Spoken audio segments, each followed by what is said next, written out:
Welcome to See You Next Tuesday. I'm Jade Chung. My guest this week I've crossed paths with many times, mostly just at Border City Wrestling in either Michigan or Windsor.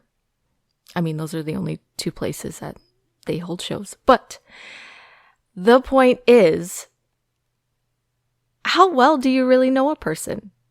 Tonight, I have Team Canada member Johnny Devine. Now, we all know his TNA history, but do you really know Johnny Devine? Do you really know Johnny Devine before he was Johnny Devine? Let's get to it. Please welcome my guest, the Silver Badger, Johnny Devine. Johnny, it's been so long. Way too long, my dear. Way too long. Like I honestly can't remember the last time we were physically in the same space. Well, other than my wedding. That's right. But, see, and that would be the last time, and I can't remember. But I mean, I can't remember, in wrestling. I can't remember the last time. Yeah, it would have been at least 5 years prior to that. Yeah. So yeah, maybe. A time or two in Windsor, I'm sure. Yeah. Did I only see you for BCW? That's it, right? Pretty much, yeah. Well, I traveled around Ontario. Yeah. But, normally, we would cross paths there. Yeah. Okay, so let's talk about where you started out. So you started out at the Hart Dungeon? Yes. Now, are you born and raised up in Calgary? No, I'm BC born, so I was born in a little town, much like the one you're in now, called Merritt, BC.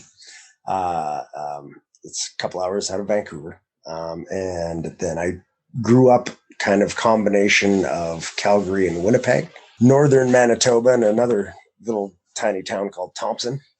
And when I graduated high school in Winnipeg, I ended up going to the States to go to college and try to play football. And while in the States, I was reeled in hook, line, and sinker by a Marine recruiter. Oh my gosh. Well, I was a big fan of the military. Like, I'd been an air cadet and stuff like that. And, the Army offers of paying tuitions and stuff like that was always very attractive. And so this Marine recruiter they had the greatest promo package. Like, outside of WWE hype packages, I'm pretty sure the U.S. military is a close second on their hype work. Really? Oh yeah. Explain this. Well, I mean, they have people dedicated to creating great video packages to make it the most exciting, awesome job in the world. And aspects of it are, but then other aspects of it are just the not most greatest, exciting job in the world. There's a lot more of those aspects. But the U.S. system is they'll sometimes take Canadians on a hiring drive, but very, very rarely. And at this time they weren't. So I ended up joining the Canadian military because I was not enjoying my college experience. And my best friend and I kind of fed each other a good line of bullshit, and we joined together. Oh. And then we ended up in the Army, and I ended up being stationed in Calgary. He ended up being stationed in Winnipeg. And from there, I met the Harts. Getting out of the Army, it was the 97 Spring Stampede, or In Your House Spring Stampede show, the one with Harts versus Austin, the Road Warriors, and Shamrock. And it was amazing. It was incredible. That was probably one of the greatest wrestling shows I've ever attended in my life.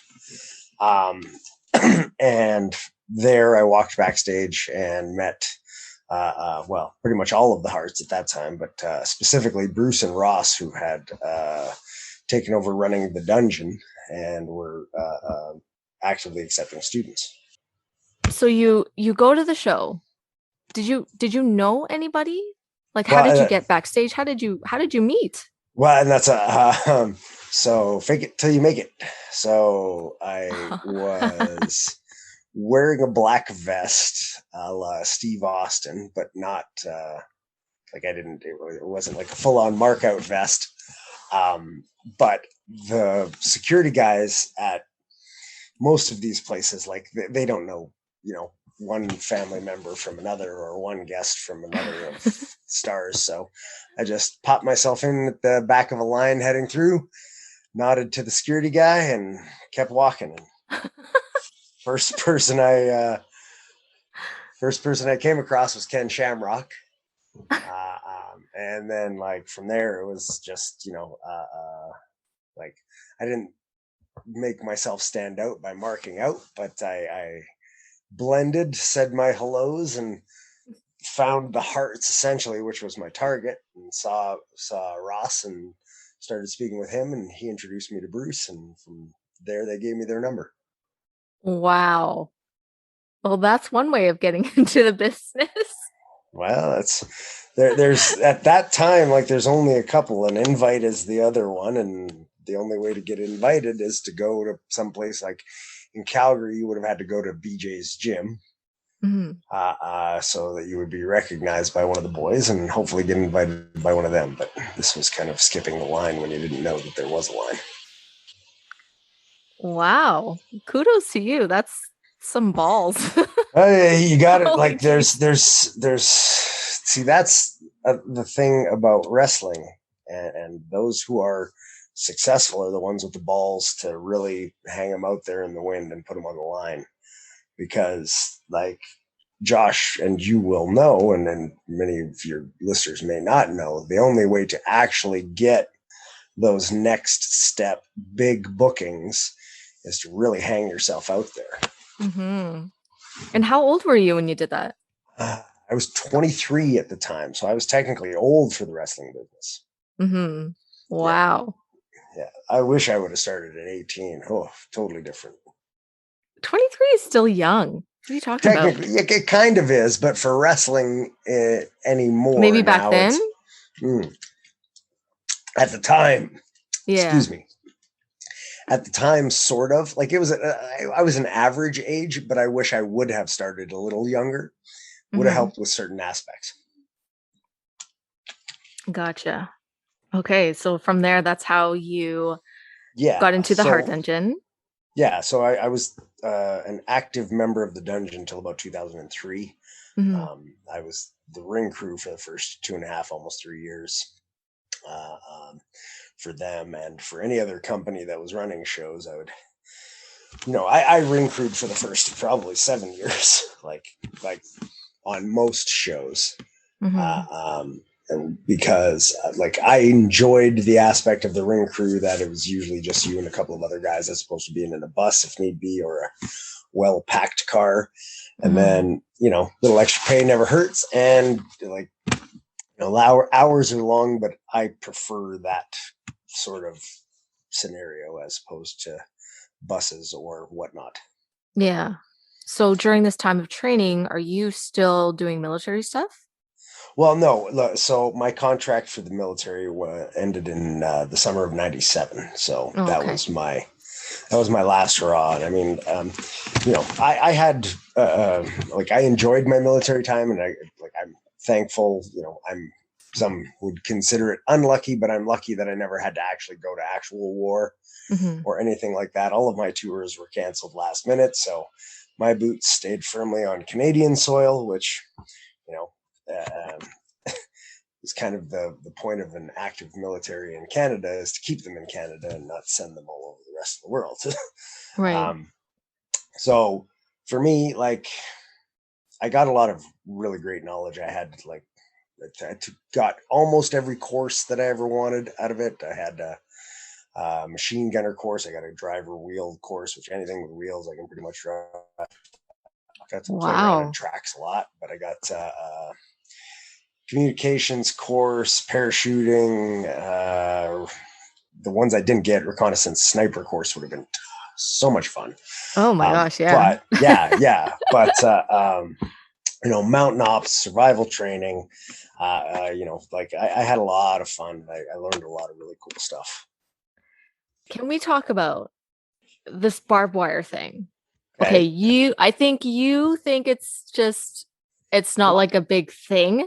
I think it's wild. Can you tell everybody what this story is? So, so in the military, they teach you like to jump on barbed wire and how to jump on barbed wire so the guys can run over your back and you can invade fortified territory.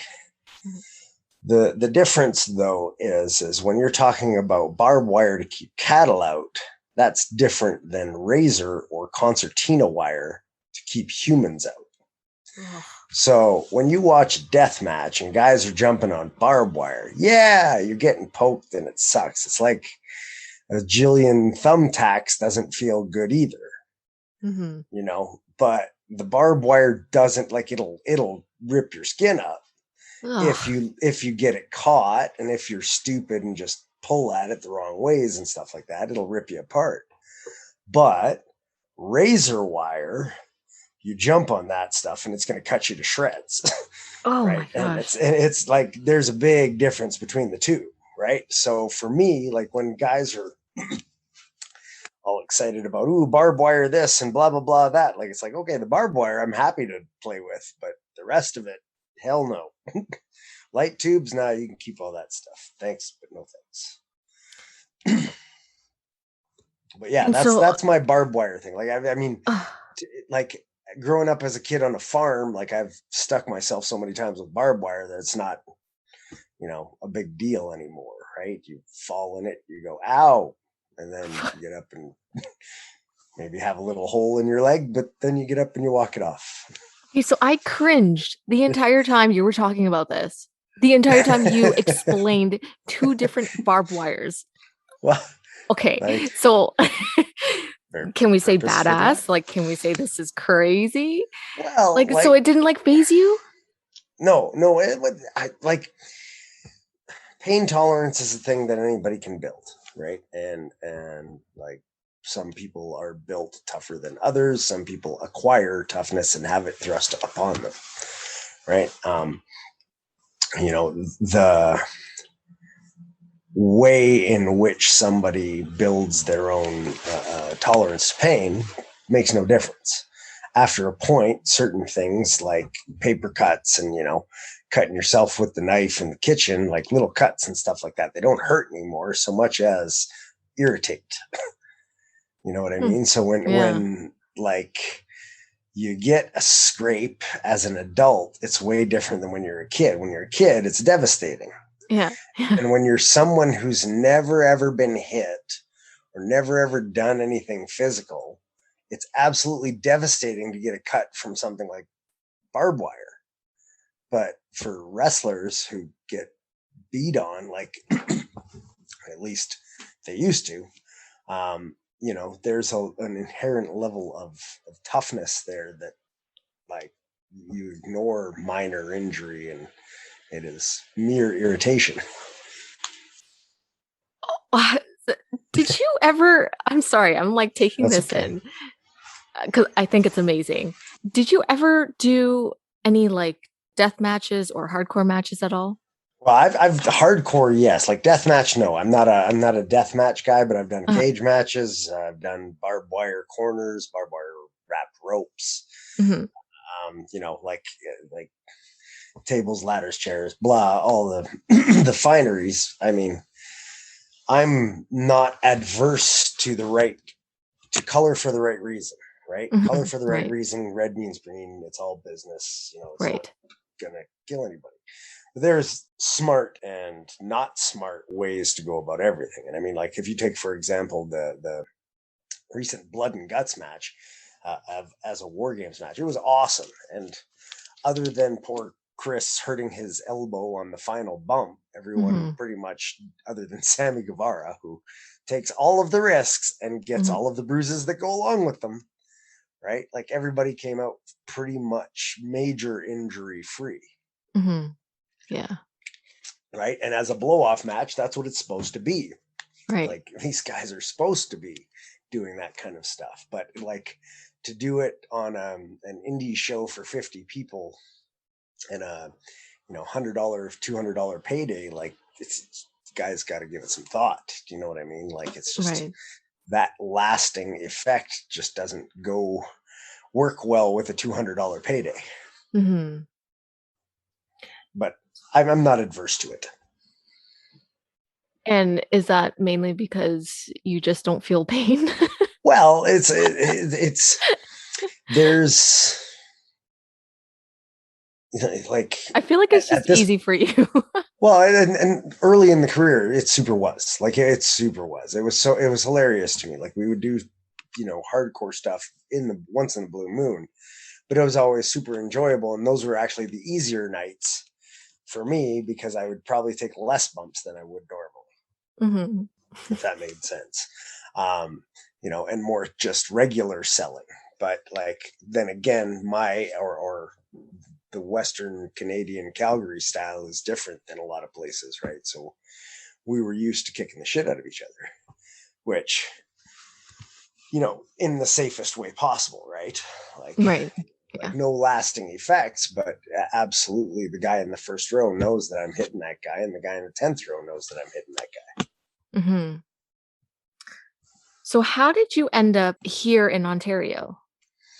A couple of different reasons, mostly because of work, like i.e. at the point of working for TNA. When I moved to Nashville the first time after getting stabbed, I ended up back in Windsor for recovery and ended up blowing my knee out like in Memphis shortly after getting stabbed. So I ended up in Windsor for recovery from the knee injury, not from the stabbing. And started helping out at Border City and Can-Am then. And then from there, once my knee and I had gone back to Winnipeg for a time because I had to get Kevlar mesh put in my stomach.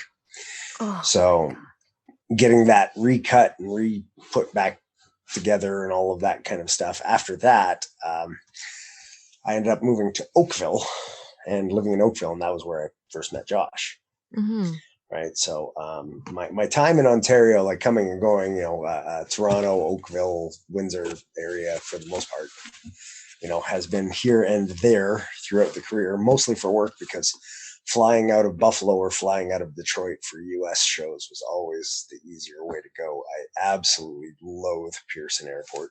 Yeah, it's still the way to go. Yeah. But, like living in Oakville, it was easy to drive down to Buffalo, and then living in Windsor, it's, 40 minutes to the airport in Detroit. Right. So convenience for work was the reason I ended up there. For sure. Okay. So you brought up the stabbing here. Mm-hmm. Let's rewind. Let's go back and talk about the craziness. When did this happen? So it was in September of 2004. Mm-hmm. I was living in Hermitage, Tennessee with Andy Douglas of the Naturals, mm-hmm. Angelina Love, and ODB.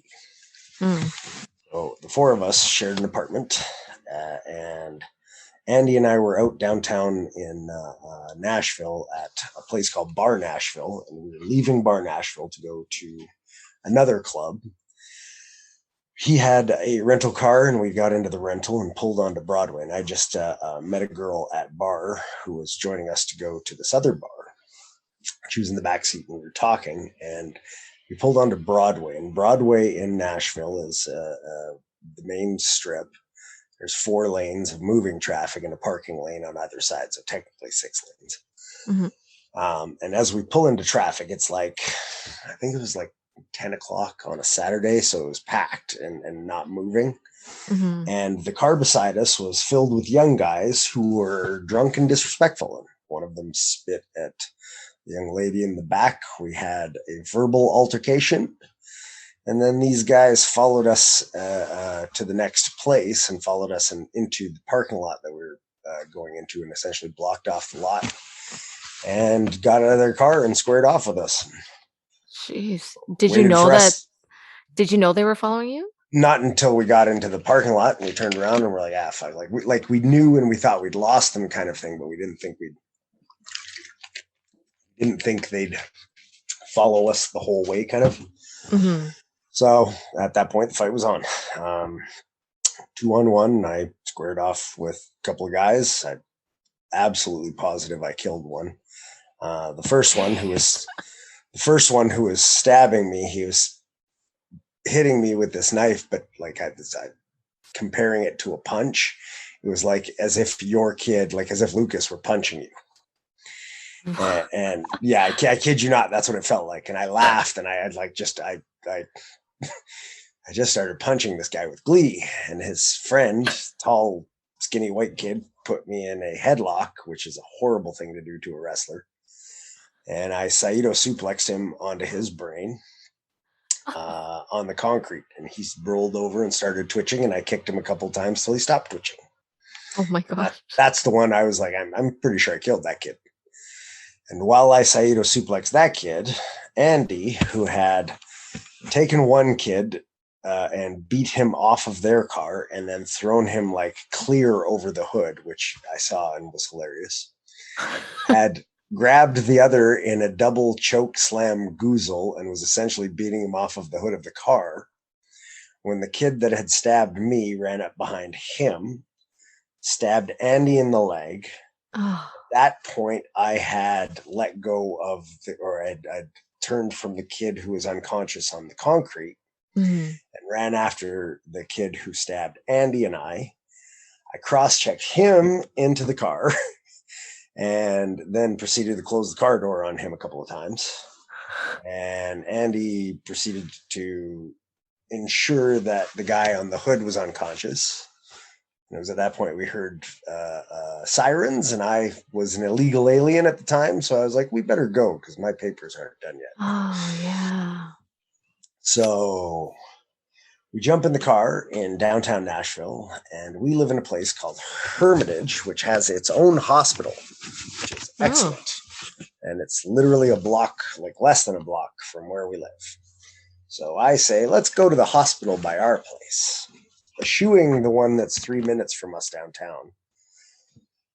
And we do probably 200 miles an hour on the freeway through Tennessee to get to Hermitage. And getting into the hospital is hilarious because we can't find the actual entrance because it's wrapped around the back, and this hospital's on a hill. So Andy drives straight up the hill through a couple of hedgerows and a fence.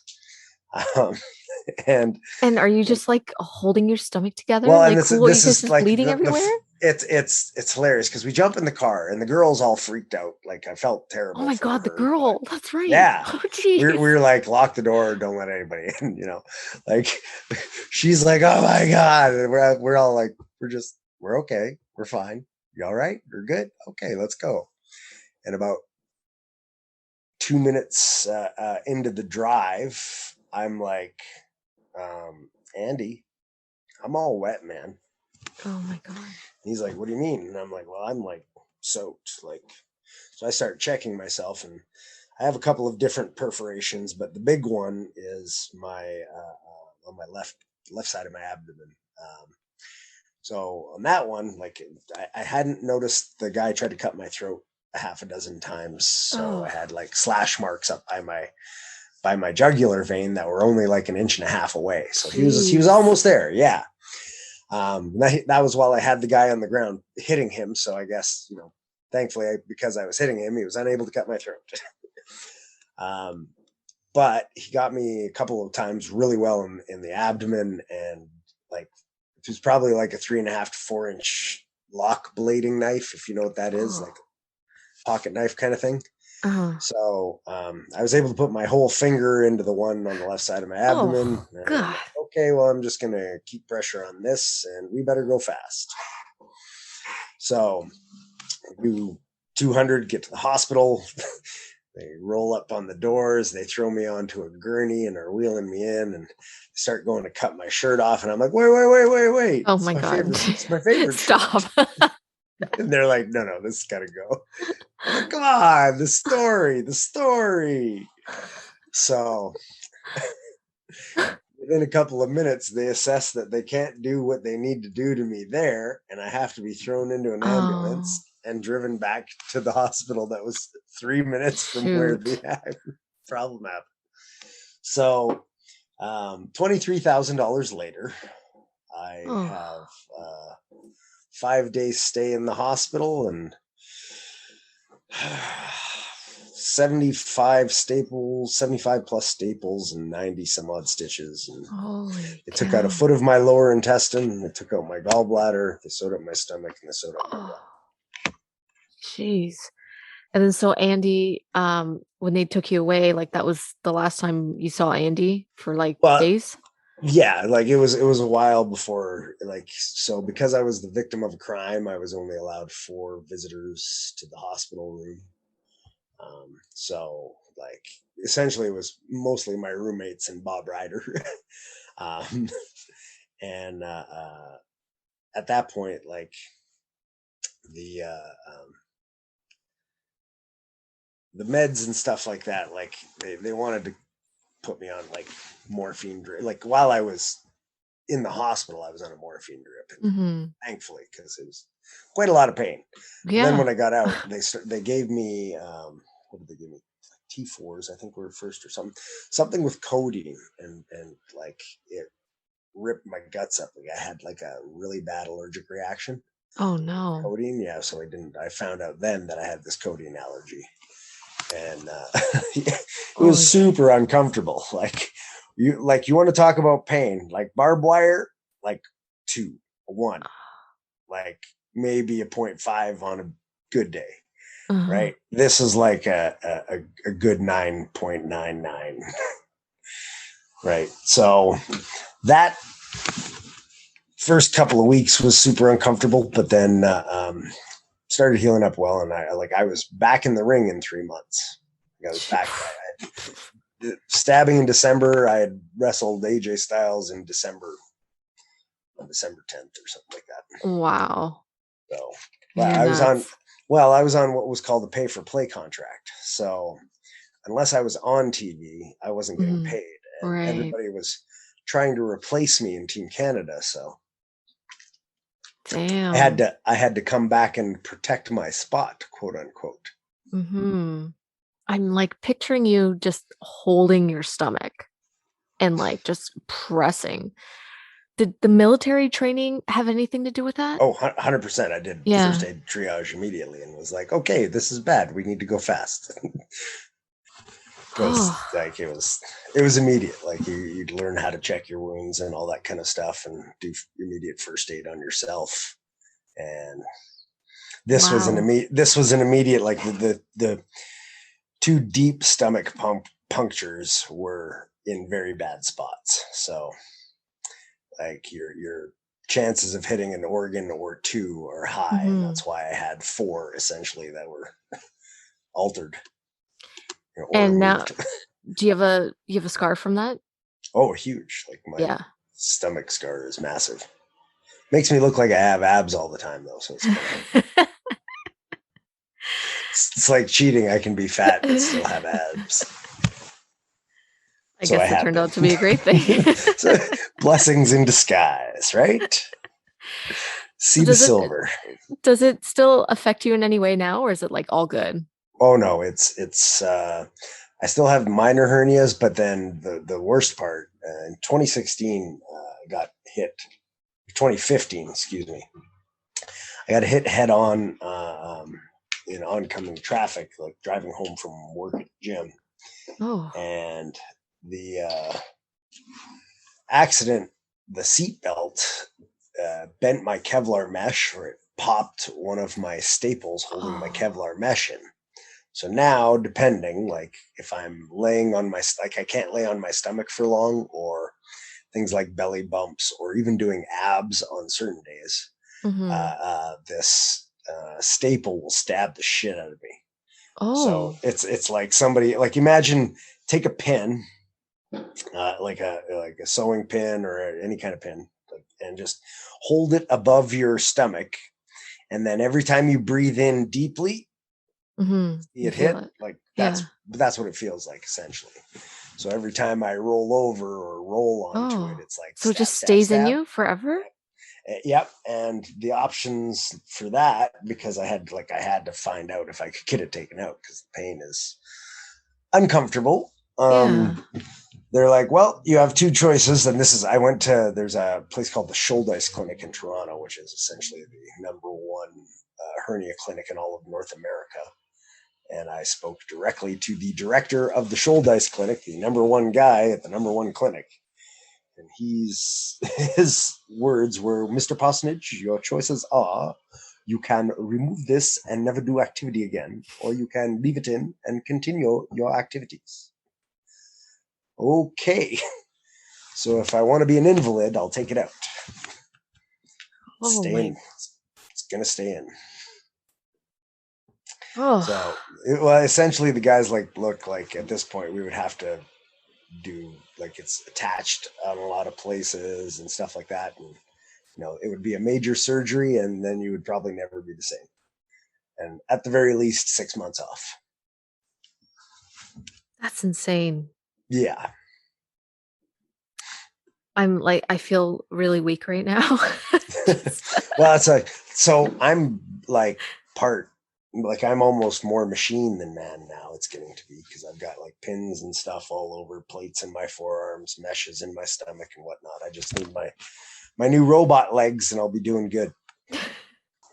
I have this written down. I have any crazy stories, like besides the stabbing and besides that. And I'm like, did you ever do any, did you ever do any bouncing or anything? Oh, man, or like for like 7 years. Like, okay. You got to share some stories. I've had some. You're asking a very broad spectrum question there, because I mean, I could tell you stories that would turn your skin white. Well, I'm like already. Wow. All right, so let's see. What kind of stories are we looking for? I mean, like road stories, bar stories. Like there's school, and just about anything. Let's see. Safe for human consumption. Let me just say, though, sorry to interrupt. For anyone listening, today is Victoria's Day here in Canada. So my neighbors are firing off their fireworks. So I'm sorry if you can hear it. I'm going to try my best to edit it out. But if it gets annoying, I'm sorry. I did try the best that I could. But Devine. Oh, okay, good. Devine is going to completely overshadow the fireworks with his amazing stories right now. not to worry. Let's see. I mean, there are a number of different things that we could draw on that would be considered pretty amazing stories. The first major show that I ever did, like there's feathers that everybody gets in their caps, you know what I mean, that are everybody's kind of got their own version of WrestleMania. Do you know what I mean? Yeah. So I'll tell you my version of Mania. For me, wasn't like I've done some pretty big shows. I've done, like some crowds of 40,000 in Mexico, 26,000 here, 16,000, 20,000 there, blah, blah, blah. The most amazing show that I ever got to be part of was at the Stampede Pavilion in 1999 for the resurgence of Stampede Wrestling at that time. And for me, the Victoria Pavilion, because you said Victoria Day, in Calgary is like my Madison Square Garden. That's my Mecca. And like I was a huge Owen Hart, British Bulldogs guy, Brett and Jim and the Hart Foundation were amazing. Like I loved Brian Pillman. I loved Chris Benoit. Everybody who came out of the dungeon, I loved them. Mm-hmm. So for me, getting to be the first heel through the entrance and the first match of the return of Stampede Wrestling. And like at that point, I'd kind of been like, what a lot of people don't know is I spent a lot of my early years as a babyface, right? Oh. So yeah, and like truth be told, and a lot of people don't know this, I was a better babyface than I am a heel. Really? Yeah. Yeah, I don't remember seeing you as a face ever. Well, like for me though. Yeah. And so like that's because a good heel is also very hard to find. And there's a difference between like a good heel and a great heel. And there was like, Bruce thought I could be a great heel. So they had turned me heel, and I had gone out and headed up in a 6-man tag. Myself, a guy named Kirk Melnick as the Black Ninja, and one of the like legends of Stampede Wrestling, a guy named the Cuban Assassin, Angel Acevedo, who's Cuban is 50 years in the business and an amazing mind and an awesome guy and just a wonderful guy to talk to. And he has this really, really ridiculous, outrageous accent that you can't understand. He's great. And there's, like it's one of those memories that sticks out in your brain is like, you'll never forget your first time working with quote unquote legend kind of thing, right? Mm-hmm. So across the ring from me is one of the guys I break in with, Irish Red O'Riordan, another guy from the Maritimes named Todd the Bod Douglas, who apparently isn't a very nice person, from what I've understood, from what it's been explained to me. But most importantly for me is Keith Hart. So brother to Brett, Owen, and all of the people that I love. Mm-hmm. And I am just the giddiest of schoolgirls. And so this match starts. And when we were calling it, like, you as a worker understand, like, when you're the green kid and you're sitting there and the vets start laying the match together, you're just eyes open, mouth shut, big, shit-eating grin on your face. Oh, okay. So these guys do the old school thing. Like, I'm at the point, and not like I had learned this early in my career, but I could, from an early point, like probably second year in, only because of the crew that I was working with. But after that second year in, I could call it in the ring. And like, that's a very difficult learned skill for a lot of workers. Yeah. And so Cuban and Keith laid this match out as two veterans do, where they just lay out the turnarounds and the finish, and we'll call it in the ring. And 4 of the 6 of us start shitting our pants because none of us are really ready for, kind of calling it out there on what is at this point the biggest show in our lives. Mm-hmm. So all things being told, the match was awesome and the show was awesome. It was a total sellout, 2,200 people. Wow. Room seats like 2,000. So it was great. Mm-hmm. It was packed. It was insane. It was fun. But the crazy story here, and the part that you'll appreciate out of this now as we get to the punchline, is JP's doing an awesome job healing, and he's doing such a great job that Keith Hart recognizes what good heat I'm getting and tags himself in as I'm working with Irish Red, who is like one of my dungeon compatriots, and we're kind of just doing our thing since we've had a few matches together. And Keith tags in and proceeds to just beat the horse shit out of me for a good 3 minutes, where like, and I know you've probably been in that situation with maybe like a Lufisto or something like that, where somebody catches you on that first one. You're like, oh shit, ow, potato, fuck. And then the second one comes and you're like, oh, fuck, like, ow, what are you doing? And he, like, for a good 3 to 5 minutes, he beats the horse shit out of me. Oh, no. And I just remember almost panicking, but then being like, well, he knows what he's doing. I'll just shut up and listen. and so he got us out of it into the next thing. And it turned out great. But it was one of those moments where I've never been so happy to have the shit kicked out of me. You know what I mean? Like, this is great. Keith Hart's punching me in the face. Ow! Like. Did they start cheering for you then? Oh yeah, well no, like I was a heel. They were very happy I was getting my ass beat. But it was one of those crazy moments where you just, like, you're both happy and sad all at the same time. Like, ow, this really hurts, and I'm getting really beaten up. But at the same time, the crowd loves it, so I'll just shut up. Damn. Good times. You know, the things that you put your body through. Well, like, and that's wrestling? all of us in wrestling. And the people don't understand. Gravity hurts, man. Like, you can't fake falling. You know, you can soften a punch, but you can't soften a fall from 6 feet in the air. That's right. Okay, how about your best wrestling memory? Oh, my best wrestling memory. Well, okay, that would come down to a couple of different ones.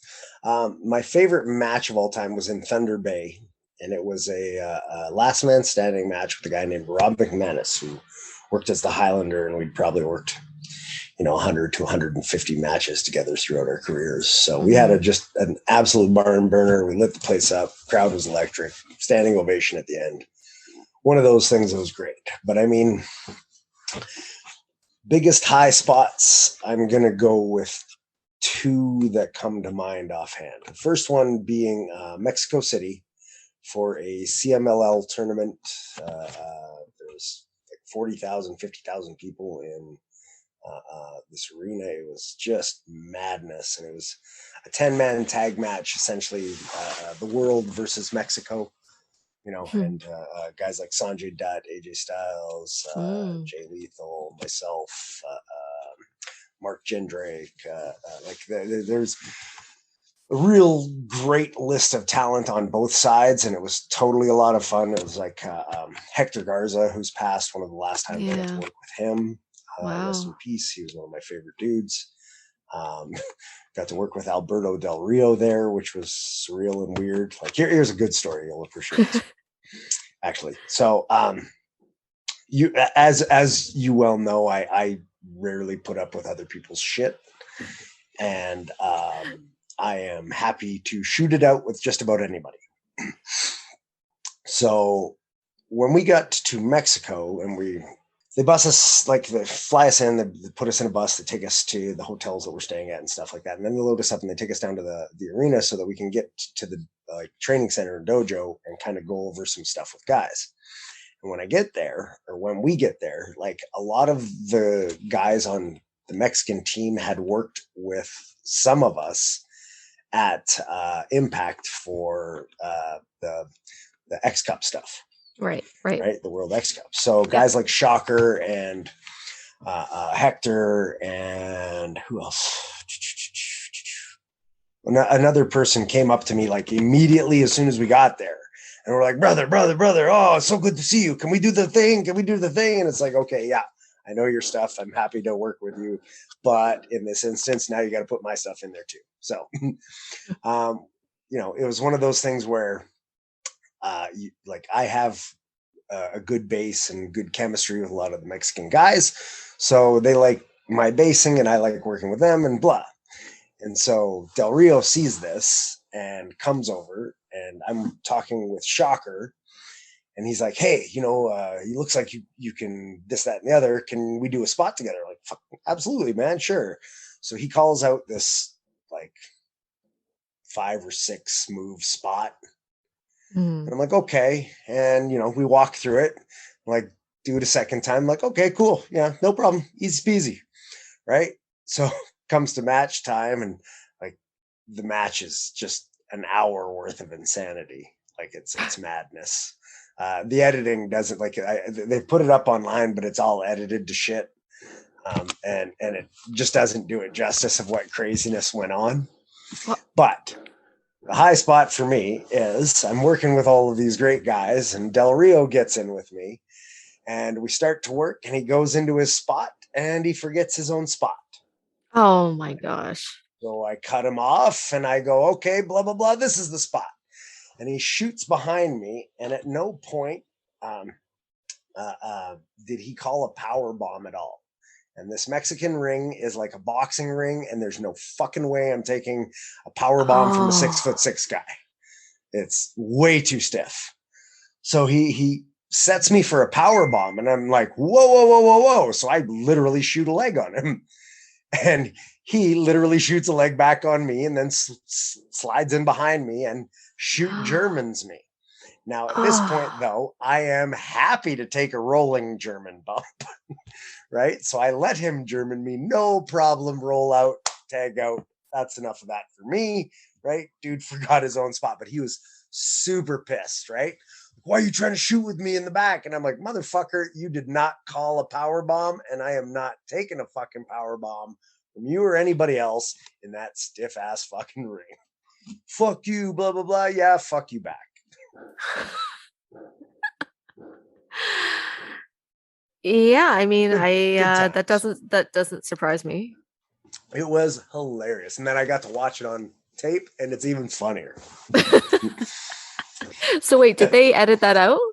Nope, that's still in there. Is it? Oh, yeah, that's still in there, and you can see the moment I go, nah, fuck that. Oh my gosh. Good times. But that was when he was Dos Caras Jr. Yeah, so I guess he never changed. Right? People never change. That's not true. A lot of people change. Time changes us all. People allow it. People true. are open to it. That's true. That's true. Sometimes they are not. Okay, how about a moment in your life that you want to forget? Ooh, wow. We'll probably come up with a couple of those. Let's see. Well, the stabbing would be a great one. I mean, like, I'd prefer that not to be a thing. But that's such a crazy story to tell, though. Yeah, but it's just not a good one. I mean, there's a lot. Everybody can look back and kind of pick through their life and be like, The one thing, if you like, they say you can go back and talk to your 18-year-old self, but you can only say 3 words. Like, cripes. Well, that's not going to work. Mm-hmm. But the one thing I would change immediately, if given the chance to redo over. So, payment plans for wrestling training, right? Kids and new trainees in these days need to remember that payment plans can always be worked out. Mm-hmm. At my time of going into wrestling training, as I was getting out of the military, of course, I had what they called your return of contributions. So every year you pay into your military retirement fund, right? Mm-hmm. And when you get out, you either get that returned to you or get put into RSPs or whatever, or you retire on it if you stay in. So I had my return of contributions and used that to pay for my wrestling training. But had I had a brain, I would have used it as a down payment on a house. Because I could have still gone and went to wrestling training and just made payments. Right. But I was like, let's just pay it all at once and be done with it. And that was the stupidest thing I could have done. Because when I was getting out of the army, and this is where like my true one regret pretty much lies, they were selling off the military quarters to those of like the guys in the military who were staying in Calgary. Mm-hmm. They were selling them for $25,000 each. And so I could have gotten a bank loan and probably purchased 3 of them, lived in one, rented 2, and been very happy for the rest of my life. Oh, wow. But instead, I became a wrestler. I didn't even know they did that. And that's they don't normally. They were closing the base in Calgary and moving everybody up to Edmonton. So they were offering them up to the military personnel for $25,000. And like at the time in 97, it's like, wow, what am I going to need a military quarter for? I'm not going to stay in here. But like, idiot. So that's the one thing that if I really could, I would go back and change, because that's a life-altering thing. Like I tell any new wrestling trainee, that I meet, like the soonest you can, invest in real estate, because it's the only thing that they're not making any more of. Wow. Speaking of trainee, my husband, Josh Alexander. See that segue there? See how I did that? That's called being a professional. He was trained by you. Yes, he was. what were your first thoughts when you met him? Josh was a treat, actually. Josh was hilarious to me because, and I'm sure he's told you this, like I see a lot of myself in Josh, in so much as when he was young, kind of a mama's boy and a little bit soft, much like me. And that's not a shot at him, but it's just a statement on where he was as a teenager at the time, essentially. Mhm. Right. But much like you have seen since Heart as Big as the World. Right. And that's like, so my school, when I ran it a little differently in so much as I didn't take everyone. Mhm. I had a tryout process, and within that tryout process, there were those who when it's obvious that it's not going to be for them, let them save their money and save themselves a whole bunch of pain and the indignity of quote unquote failure. That's a great thing to do. That's amazing. It's compassion, and a lot of people don't have that compassion. They just want to take people's money and quote unquote let them live their dream, but meanwhile they're actually crushing their dream. They're stealing their life savings, and they're essentially creating what will be a dependent mental case down the road, because their mental health will suffer. And sorry, JP, but okay. speak of the devil. Has he appeared? He just came home from being 3 days away. Oh, hooray. You should hug him. He says I can hug you. We can break to have a hug. We're gonna break. Doesn't even need to be a break. Call it a three-way hug. I'm verbally hugging you right now.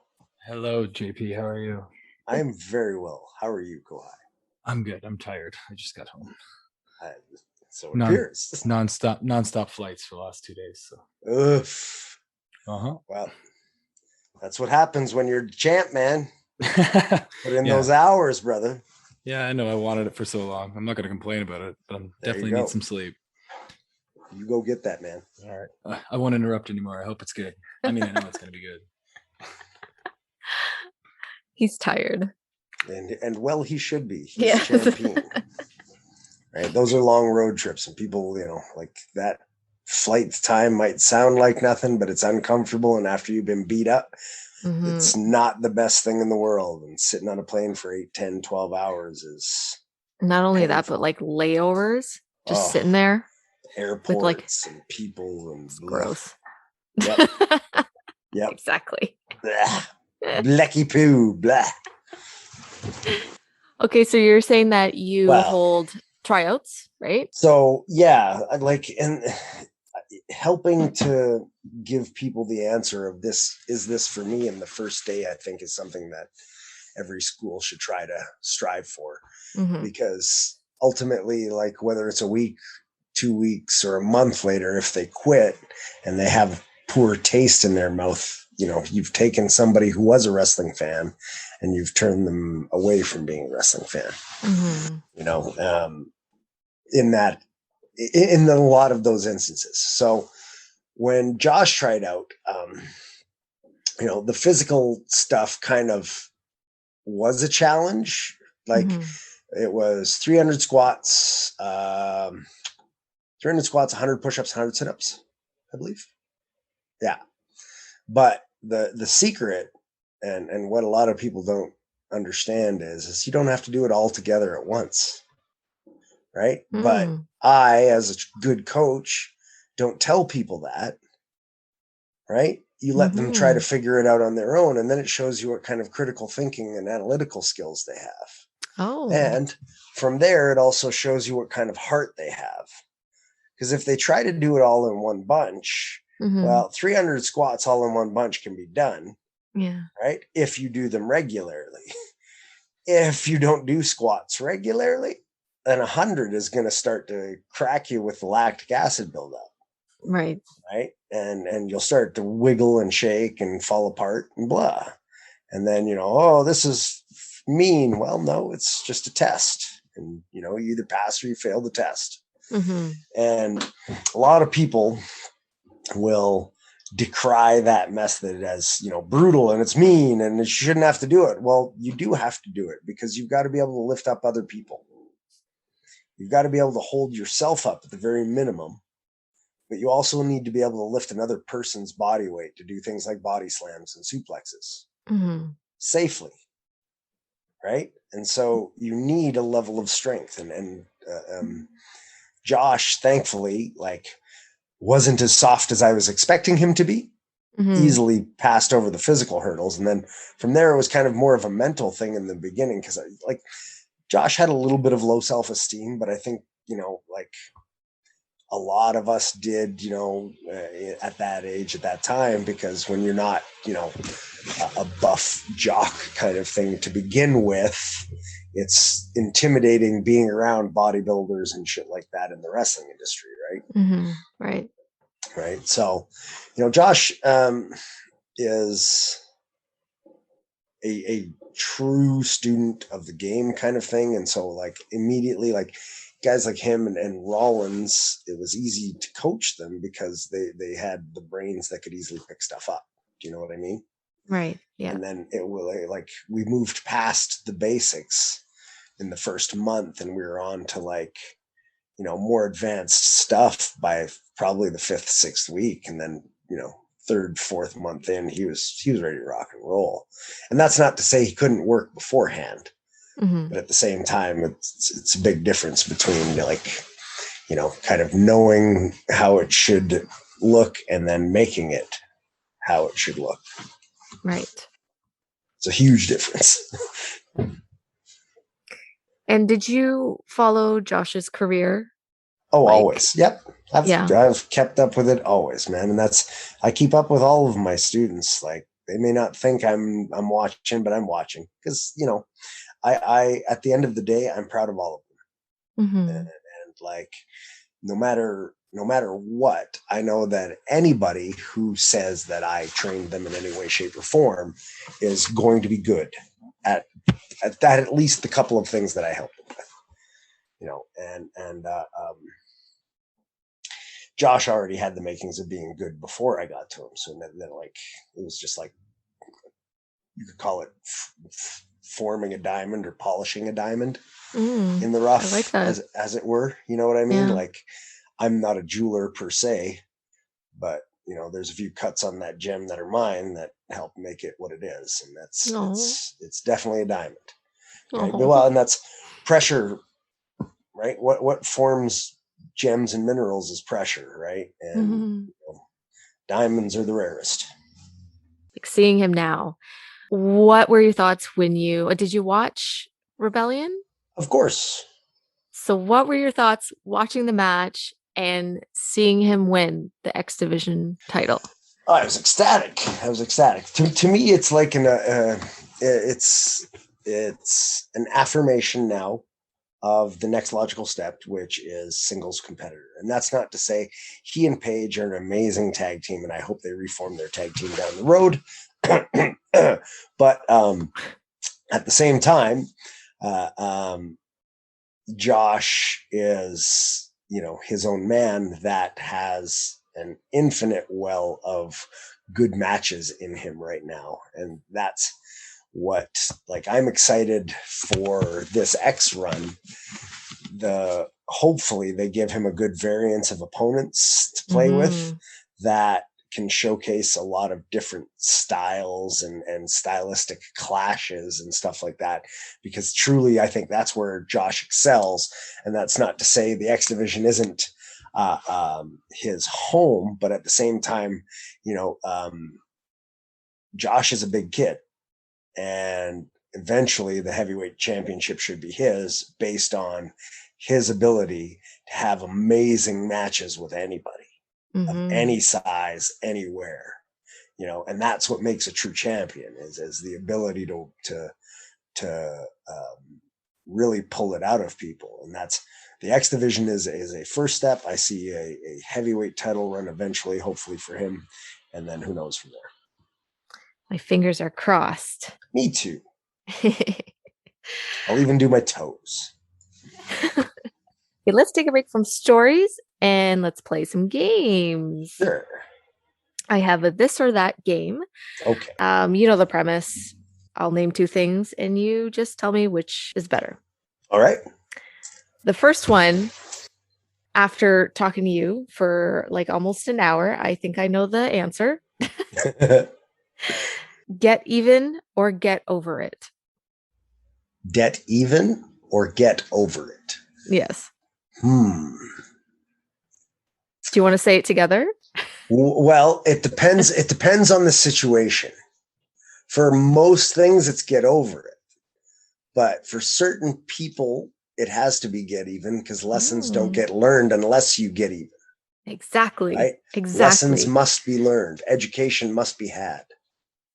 Same boat. Okay, so I was going to say get even, yes. Right? Because of that because you are the person to really give a lesson, right? And you just seem like like you're smart. So you're not going to let stupid people do stupid shit. And I'll let them do it twice. And then on the third time, I'll not be nice. Be nice twice is my rule. Be nice twice. I like that. Okay, how about lose your sense of taste or sense of smell? Ooh, man. That's a tough one. I would have to go, I would have to go with sense of taste because as long as you can smell certain things, it still tastes like you're eating the smell. Interesting.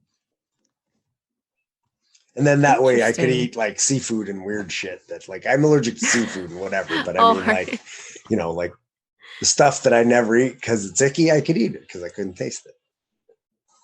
Well, seafood isn't really a great smell. I get you. I get you. But I mean, like taste wise, I would at least be able to palate it. And then you won't get reactions from it.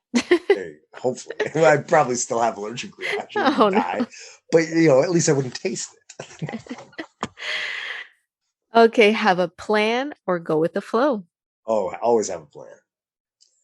Because the great part about a plan is when it breaks down, at the very least, you're prepared for the flow. Would that be the same when you were younger? Yeah. Yeah. Ooh. And that comes from an early age of knowing that a little planning and preparation makes everything easier. And then, like, even, for example, and this is my, like, COVID knocked all of my plans for a loop. But if I didn't have a plan, I would probably be homeless right now if I just went with the flow kind of thing. Right. Yes. Okay. Tacos or pizza? Ooh. I'm going to have to call pizza on that one, only because you can put lots and lots of great toppings on pizza. You can only stuff so much in a taco. And what's your type of pizza? I'm a meat lovers from a place called Chicago Deep Dish here in Calgary is my favorite. It's like essentially brick of cheese and bread with sauce. It's wonderful. But there's a couple of places. Tom's House of Pizza has multiple locations throughout Western Canada that has absolutely fantastic pizza. And I'll take just about anything from there. Are you a pineapple guy? I'll take a pineapple on pizza every once in a while. Like I don't mind a Hawaiian. I don't find it that big of an affront. Whereas something like anchovies, like why? Why? Why would you put fish on pizza? Yeah, but have you tasted it though? No, allergic. Oh, right. See, I've never tasted it, but I kind of want to try it just to say. For the greasiness of the sardine, sure, okay. We're pineapple people over here. We're big Hawaiian fans. All right. Fair enough. I can get with some Hawaiian. I don't mind. Okay, the last this or that, Backstreet Boys or Nsync? Oh, I'm gonna have to Backstreet because it's back. All right, Backstreet's back. That's a tough one. I wasn't much for boy bands back in the day. Like personally, I would probably light both of them on fire for warmth. But I know I was gonna say I know you're probably not a boy band guy, but yeah, but I mean, if you're gonna choose. force me to choose, I would probably feed Nsync to the Backstreet Boys before I used them for long-term meal planning. That's a good answer. That's a good answer. Before destroying them, but it's a good Yes, answer. I would have a well-stocked larder. Okay, next game All right. is rapid fire. I'm going to name a simple Pew, move, pew. and you just name the first person that pops up in your head. Give it to me. Okay, drop kick. Oh, Mark Jindrak. I swear to God, he's got a 10-foot drop kick. Highest vertical I've ever seen. Well, he is tall, right? He's huge. He's like 6'6", but he can jump like a gazelle. It's insane. I've never seen anything like it. And I've seen some crazy vertical drop kicks. Super kick. Shawn Michaels. Choke slam. Undertaker. DDT. Ooh, Jake, baby. German suplex. Chris Benoit. Moonsault. Chris Daniels. Or Liger. Yeah. As soon as you said Chris Daniels, that image of him landing on his head. Yes. Oh, a sigh. And the last one, power bomb. Psycho Sid. Oh, good one. Yeah. It's my favorite power bomb that I ever took. You took one from him? I got to work Sid in Ottawa, and it was awesome. Oh. We had an awesome match. I got to body slam him. He's 300 pounds. I'm super strong. He's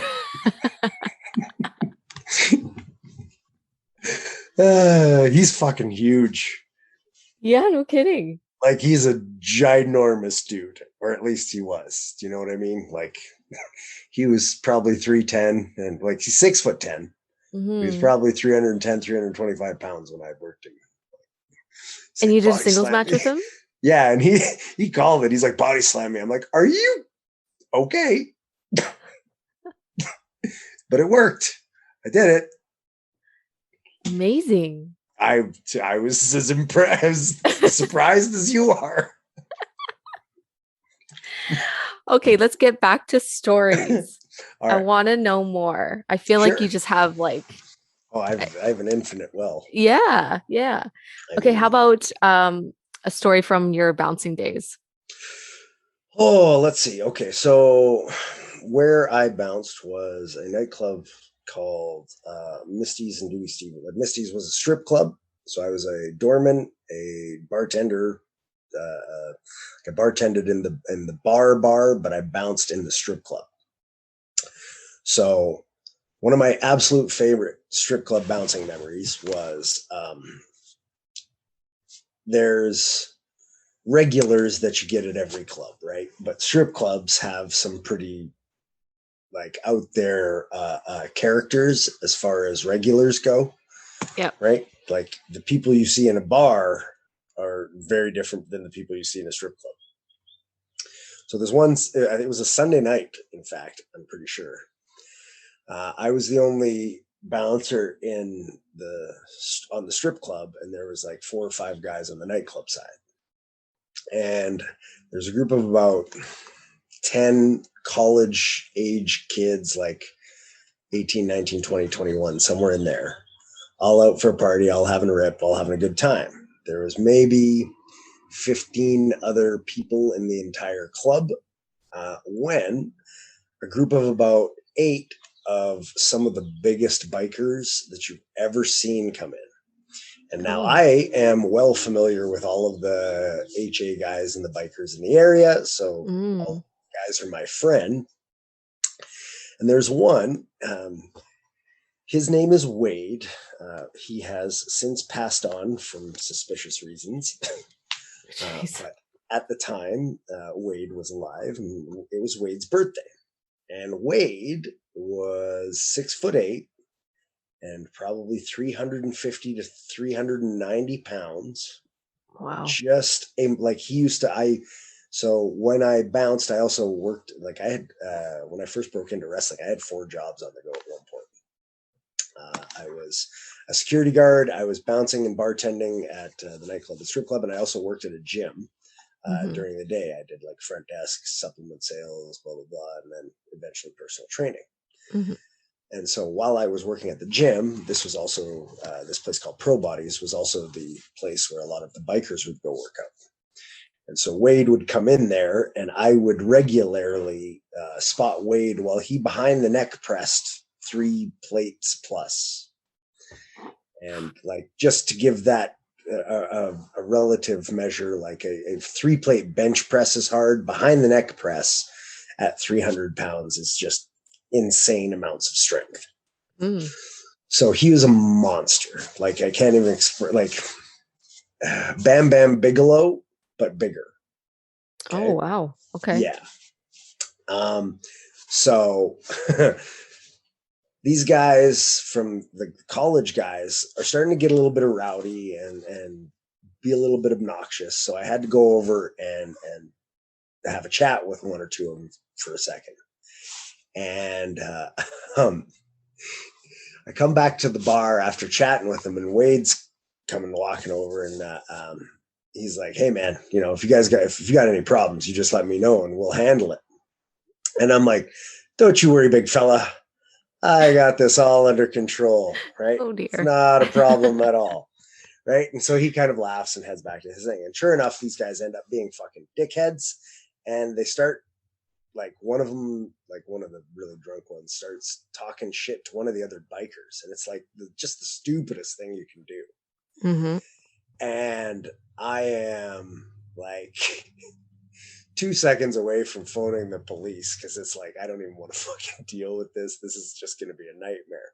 Mm-hmm. So I'm literally standing there with my phone in hand, and Wade comes over. He's like, "You want us to handle this right now?" And it's like, "Look, big fella, I've already dialed 9. If anything gets worse, I'm just going to press 1 and 1. And he's like, he starts laughing, and I'm like, "Don't worry about it, man." So I put the phone down because I was essentially making a joke, but I go back over to these guys and I'm like, "Look, like you guys are going to have to go."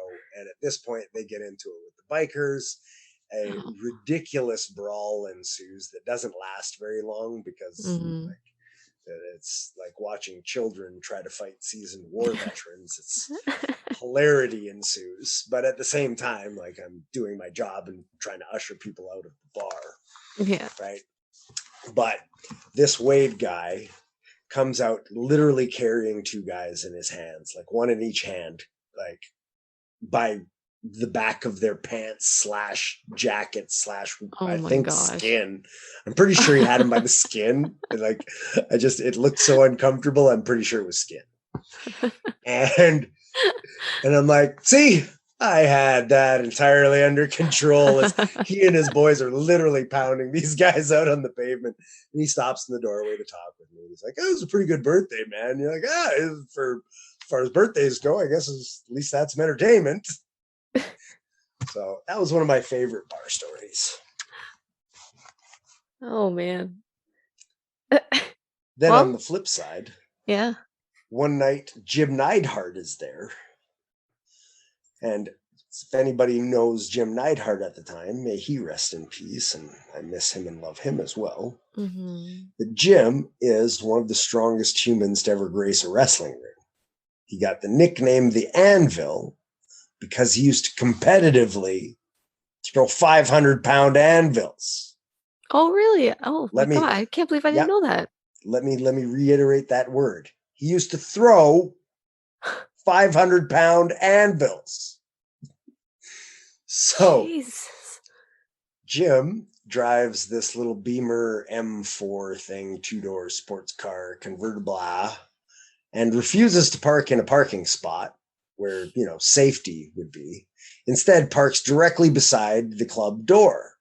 Oh no, that's a no. No, well, it's just a bad spot. Yeah. Because fights happen. And people get thrown out there. Yeah. Well, and so we're in the strip club, and I'm bartending in the club, and a call comes over the radio that a huge brawl has broken out. And so in the club next to us, like in the nightclub, a lot of there was at the time like 2 gangs that used to frequent the club.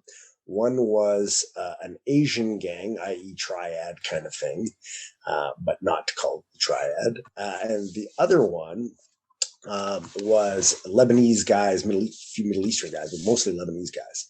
And these guys used to get into like 10 and 15 man brawls. It was insanity.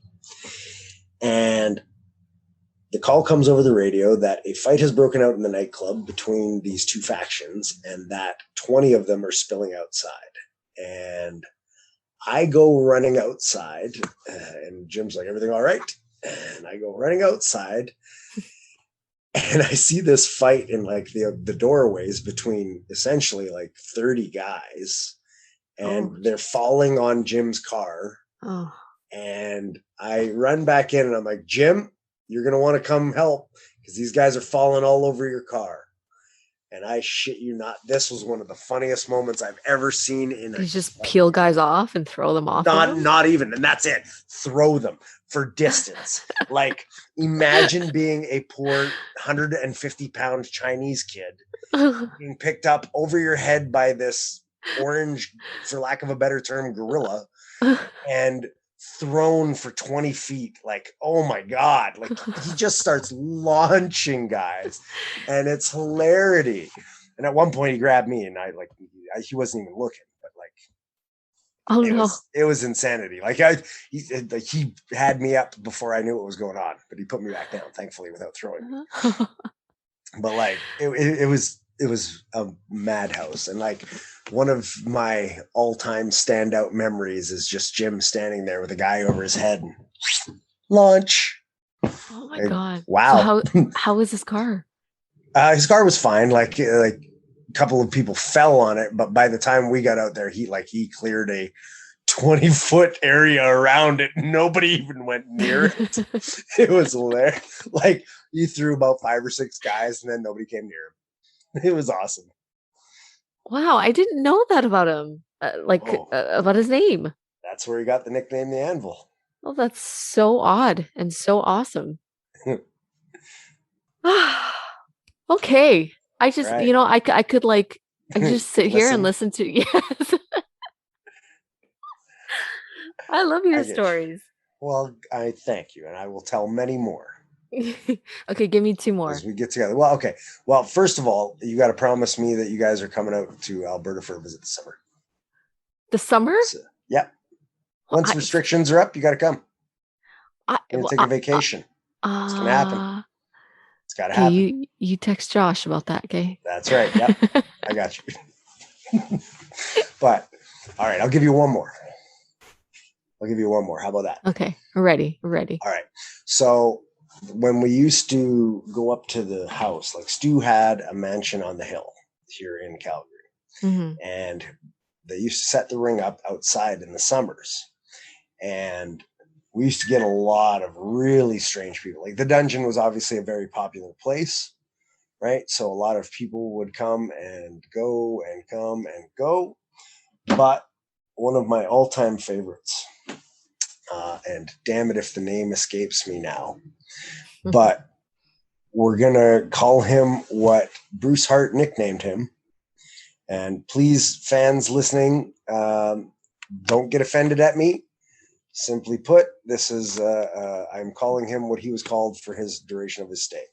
Oh, so boy. This guy was called the Auschwitz Kid. And he looked like he had just walked off the street and been living under a bridge for a couple of years.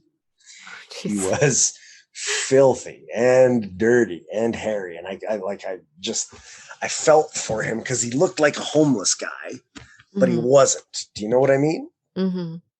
But he probably, like, and at this point, with the amount of people that came through the dungeon that were mentally handicapped, I'm gonna bet that this guy had some sort of autistic spectrum handicap or something. Mm-hmm. But the way we ran practices and workouts was super physically intensive, right? And while the concept of kayfabe was pretty much out the window, there were still some aspects of the business that we tried to protect, right? So in the effort to not break kayfabe, as Bruce Hart entertained probably 4 or 5 or 7 new students in this one day, we were asked to take our tempo and pace and everything up a notch, more so than we already did. We already went at like 90 miles an hour, right? To ensure that we got across that this is not a fake wrestling facility kind of thing, right? Right. So this poor kid, like that, Bruce just had him run the ropes a few times and do a couple of just basic falling drills, and like physically his body wasn't prepared for it at all. Like if you go to a wrestling tryout and you have no muscle tissue whatsoever, it's going to hurt. All of it's going to hurt. It's going to hurt a lot. So rather than watch this poor kid like physically destroy himself, Bruce starts to talk to the kid about possibly being a manager or doing something backstage or whatever.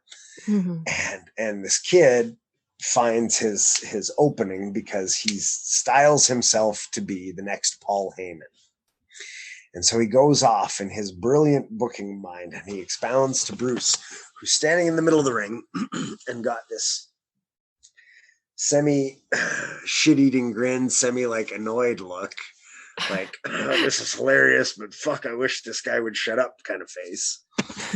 And he finally goes, and I'm going to bust out my Bruce Hart for you here so you can appreciate this. Yeah, let's get outside the ring here. What I'm going to do is I'm going to put this ladder in this tree. And I want you to climb the ladder and stand on top and hold your arms up, kind of in the Jesus pose. Oh my God. And then think about the spirits of wrestling that the dungeon has seen and can guide you towards your booking potential. And all of us stood there as this guy climbed this ladder into an evergreen tree and put his arms up to the side. Oh my God. And leaned against this evergreen tree with like the tree literally in his face for a good 20 minutes to a half an hour. And we all just kind of like, is this really fucking happening? Like, guys, okay. Unfortunately, the Auschwitz Kid did not grace us with his booking brilliance again. That was one of the better ribs that I got to see put through the dungeon that made me laugh forever, man. I'll never forget that sight. Oh. Like, I feel bad. At the same time, like what do you do? Right? Like, if you like, I got to think of it from Bruce's side. Like, if you see 100 of those guys in 2 months, at some point you start having fun with them. Yeah. You know what I mean? And if they don't tell you that they actually have any kind of mental disability, if they're like, he was probably just a normal guy, right? I'm thinking he had a disability, or he had to have allowed this to go on and not realize that he was being ribbed. Oh. But he literally stood in that tree for half an hour. And then what did he do? He was just like, okay, are we done yet? And just came down? And then he came down, like Bruce was like, yeah, come on down. See you next practice. And he never came back. Oh. Unsurprisingly. Well, there you go. I guess that's how you weed them out, right? Well, that's the business, right? That's what happens, right? They come, they go, like by the hundreds. Okay, JP, one last game to close off. It is my Survivor Series game. All right. You're going to choose 4 active wrestlers that you'd want on your squad with you. Okay. Now, do for you watch Survivor Series. Oh yeah. Do you watch all wrestling? Like all of it? Well, most, yeah. Like I get little bits of stuff here and there. Okay. So is this my Johnny Devine's Survivor Series team? Yes. Made up of people that are of the Johnny Devine mold? Exactly. Wonderful. Okay. So first pick is Josh. Second pick is Silas. The last Silas real Young? man, Silas. Yep. So now they just retired. I would have gone with Kazarian and Daniels. But since they're kind of heading off, I'm going to go with number 3 pick Samoa Joe. And do I get one more, or is that it? You got one more. Samoa Joe and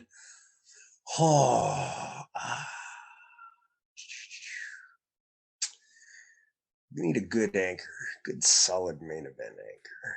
I'm going to go with Xavier Woods. Oh. Yeah, he's my boy. Like nothing but geek love there. We would do all of the video gaming. There you go. See, okay. Surprise. I Little known fact about Mr. Woods. A, he's got a PhD, but B, he can go. Like he's a shooter and people don't know it. Really? Well, not, like AJ Styles would have been my other choice other than him because AJ's a shooter too and people don't know it. But I love Woods. Yeah. Oh, I'm so glad you picked him. Well, it would have been Woods, AJ, or Kenny Omega, whom I've had probably a dozen matches with. All out there? Yeah. I like your picks, especially your number 1 pick. Me too. Heard that kid's good. Well, Johnny, can you let us know where they can find you on socials? Sure. Facebook, Instagram, or Twitter. Insta or Twitter at Canadian Silver Badger or CDN Silver Badger. Facebook, Johnny Devine, and I don't Twitch or TikTok.